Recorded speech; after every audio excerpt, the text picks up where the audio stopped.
Today's video is brought to you by ExpressVPN. Hey brother! Ben, I feel like one of the biggest questions people had when they were walking out of Frozen 2 was, right, okay, but so who actually was calling Elsa? Was it Ahtohallan? Was it the fifth spirit? Was it her mom? Was it herself? Or are all of those actually somehow the same thing? Her mom sings to the spirit when she's young, and it comes and heals her dad, and then together they have Elsa, but then Elsa is also the spirit? Right, okay, I follow. She is the spirit, but then the spirit is also calling her, and it's the voice of her mom? Right, okay, but then wait, are we back where we started? And what does it even mean to be the fifth spirit? Like, is she human? Is she nature? Is she some kind of goddess? All very good questions, but I think the answer to all of them is yes. She is human, she is nature, and she is a goddess. And the proof for it comes all the way on the other side of the world,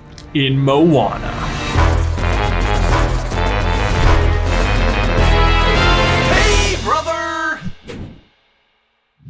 Guys, before we dive on in, I need to give a huge thank you to today's sponsor, ExpressVPN. Okay, so guys, I have just made a brand new discovery, information I did not know beforehand, but which I will now be sharing as soon as possible. One of the things I have always wanted to watch is actually like 20 of the things, but it is all of the Studio Ghibli films. But I did not have a good way to do so because it is not on Netflix in America. But as it turns out, thanks to ExpressVPN, you actually can get access to these movies on Netflix. All you got to do is turn on ExpressVPN, log into a UK server, and that's it. Now you can watch all of them. It's amazing. And on top of additional access to great animation, a VPN is also a great way to keep all of your data safe. We, of course, here at SuperCarlinBrothers have largely been working from home lately, like a lot of people during this lovely quarantine, which means our bodies are safe, yay, but our data is at risk. But with ExpressVPN, you can be ensured that 100% of the data being transferred from all of your devices is encrypted and therefore safe. And you might be thinking, but come on, isn't that gonna like slow down my internet? But no, rest assured, your internet speeds will not be affected. It's like the difference between driving 100 miles an hour with or without your seatbelt. Seatbelt on,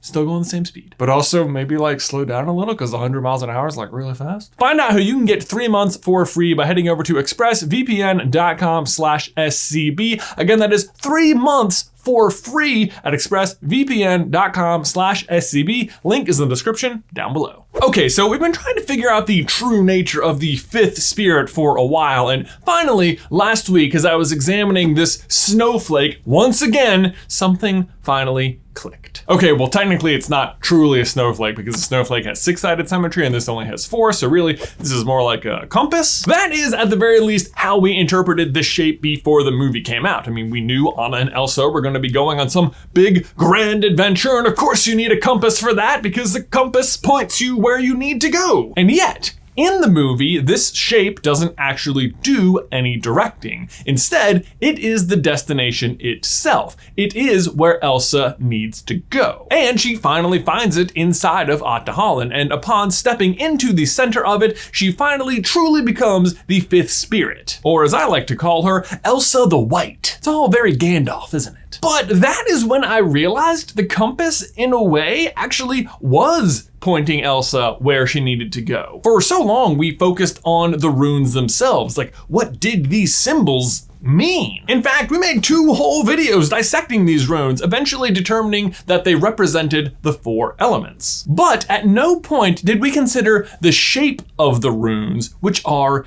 diamonds, and are in fact pointing exactly where Elsa needs to go.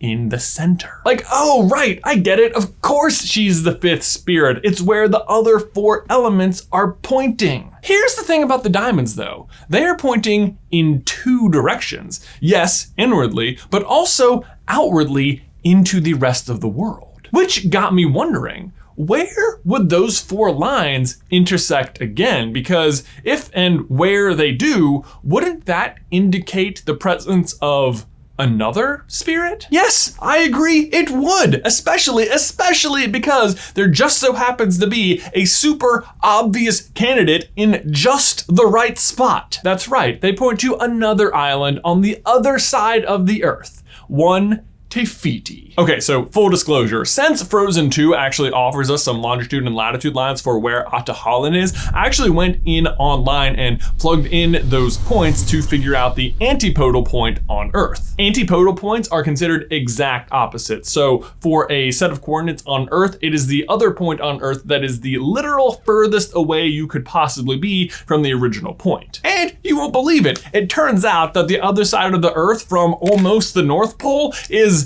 almost the South Pole. But it does still land you in the Pacific Ocean near New Zealand, which is part of Polynesia, which is where Moana is based upon. And I think based on is really key here, because I think it's also worth noting that the Earth in Frozen and Moana is not geographically equal to the real life Earth that we live in. So I do think there's room to be a little bit off, especially after you consider just how similar Ahtohallan and Te Fiti are. New Zealand, also very Gandalf. Actually though, speaking of New Zealand, you know that like spiral symbol that sort of follows Moana around? Well, it is actually called the Koru and is based on the unfurling of the silver fern, which just so happens to be one of the greatest symbols of national identity for New Zealand. And the Koru is a tremendously appropriate symbol for Moana. Its shape conveys the idea of perpetual movement, while the inner coil suggests returning to the point of origin. Ah, see, you get it? It's just like how Moana is returning the heart of Te Fiti to the point of origin, just like how Elsa is returning herself to the point of origin. And interestingly, I think the Koru in Moana actually shares some similarities with the compass snowflake of Frozen. On the one hand, they make nice counterpoints to each other, nice antipodes, if you will. One is soft and curvy, the other rigid and sharp. But on the other hand, the traditional Koru actually only looks like this, a single spiral, whereas the one in Moana is two Korus that join in the center. So just like the compass points to two spirits, the Koru shows two coming together. What is that Elsa says? Well, actually, a bridge has two sides. Chills, guys, chills. Yes, pun intended. And don't worry, it gets better. Okay, I lied, it didn't have actual chills, but you know what? The lights are on in here and it gets hot and we have to turn the air conditioning off for the audio, so but okay, so if the heart of Te Fiti has the Koru on it and it's the center of Te Fiti and Elsa is the center of Ahtohallan, does that kind of make Elsa the same as Te Fiti? Well, I'll tell you, they certainly have a lot in common. I mean, they both have to overcome giant fire monsters. Te Fiti has to overcome being a fire monster. Elsa defeats a fire monster. No, whoops, that was Gandalf, my bad. Seriously, so confusing. Seriously though, Ahtohallan and Te Fiti are both islands and they act in very similar ways. Each movie starts off with some horrible wrong happening. In Moana, it's Maui stealing the heart of Te Fiti, and in Frozen, it's King Runard building the dam and then attacking the North Uldra people. But the reaction from each island is pretty much the same. First, form a barrier around yourself, and second, trap the people where they are. In Moana, the islanders are forced to stop voyaging because they can no longer sail beyond the waves. And in Frozen, the North Uldra and the Arendellians are trapped inside of the mist. And in the meantime, the surrounding area slowly becomes cursed. Land starts dying off in Moana, and the Arendellians are forced out of the city by the spirits. And only by returning the heart to each island can the conflict be truly resolved.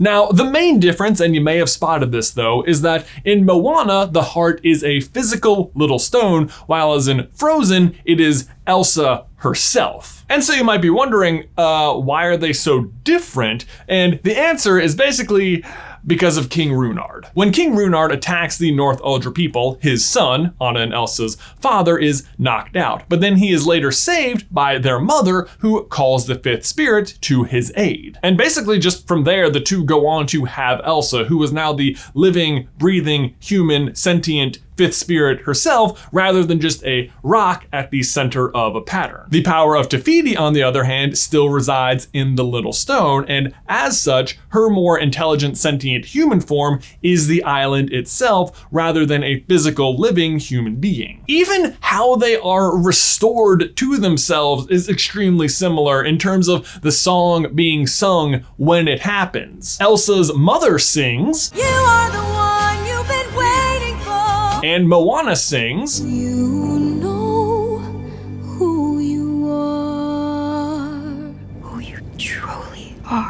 being the fifth spirit is all about accepting who you truly are. On top of that though, Te Fiti and Elsa also had very similar, if not somewhat opposite powers, which again makes sense given their existence as antipodes. Both can change the entire climate of the surrounding area almost immediately. Elsa casts a winter all over Arendelle, while Te Fiti spreads plants and life to all of the surrounding areas. Not that Elsa can't also create life with her powers like she does with Olaf or Marshmallow. Speaking of which though, I think it is also worth noting that after Elsa freezes and is kind of out of the picture, Olaf immediately fades away, very similar to how the land begins to fade over time after Te Fiti is out of the picture. Take away the fifth spirit and the life they create or maintain starts to fade. They also seem to be able to just make items at will, like how Te Fiti makes Moana's boat or how Elsa makes this sextant for this little girl. I will say Te Fiti does recreate Maui's magical fish hook, and we don't actually see Elsa create any magical items herself, but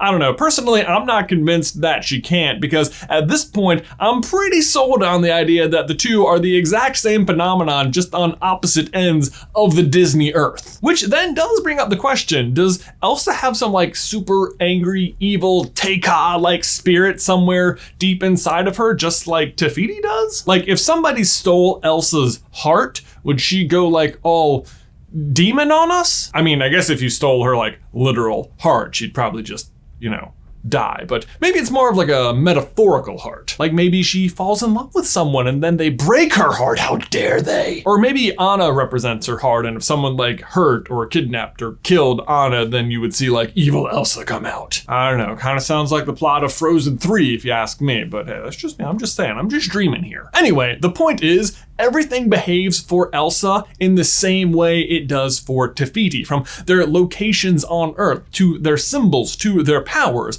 And so if Te Fiti is a true blue goddess, then I think for sure so is Elsa. But Ben, my question for you and everyone else is, do you agree? Does Elsa equal Te Fiti? Is she a true goddess? Let me know your thoughts in the towel section down below. Guys, if you haven't checked it out yet, every single Friday morning, Ben and I have a freshly popped episode of Popcorn Culture, our podcast where we tell stories, discuss what it's like being a YouTuber, and anything else you can possibly imagine. Last week, we assigned ourselves D&D characters, so if you want to check it out, it's available wherever you listen to podcasts. Thanks as always for watching today's video. Please like it if you haven't already, and subscribe so you don't miss any future Frozen content from us. If you want to see why Moana looks like Te Fiti, you can check out this video right here. But Ben, until next week, I will see you in another life, brother.